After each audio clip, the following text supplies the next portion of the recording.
Të dielën e 5 të kreshmeve, kisha kremton kujtimin e Shën Marisë së Egjiptit.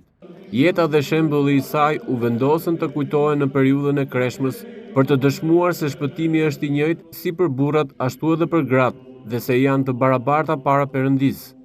Kisha ortodokse i referohet shembullit të kësaj gruaje, Marisë nga Egjipti, e cila jetoi në shekullin e 6.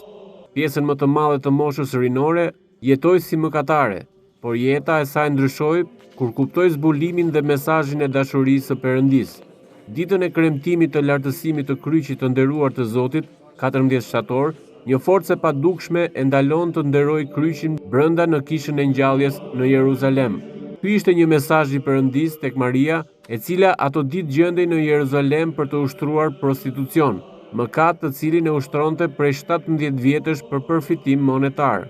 Shfaqja e Perëndisë tek Maria tregoi se pavarësisht gjendjes mëkatare të tij, njeriu ka shpresuar për të shpëtuar, pasi brenda njeriu gjendet akoma imazhi i Perëndisë, megjithse i venitur. Pas kësaj shfaqjeje, Maria mori vendimin duke i ofruar Perëndisë pendimin me fjalë, me mendje dhe me veprim. Si përgjigje, ajo mori nga Perëndia hirin e tij, i cili ndryshon dhe transformon qenien njerëzore.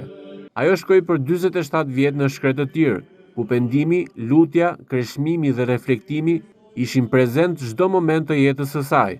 Ajo jetoi në shkretëtir duke treguar se mëkati mund të bëhet shpejt, por largimi i tij është një vepër që kërkon një angazhim titanik. Ajo dha shpirt pasi takoi priftin Zosima, i cili e kungoi me trupin dhe gjakun e Krishtit, duke treguar se pendimi bëhet i plot kur njeriu bashkohet me trupin dhe gjakun e Krishtit, me kishën e tij, e cila është trupi i tij. Kështu, ajo shpëtoi kur u pendua, besoi, shpresoi, por mbi të gjitha kur u bashkua me Krishtin.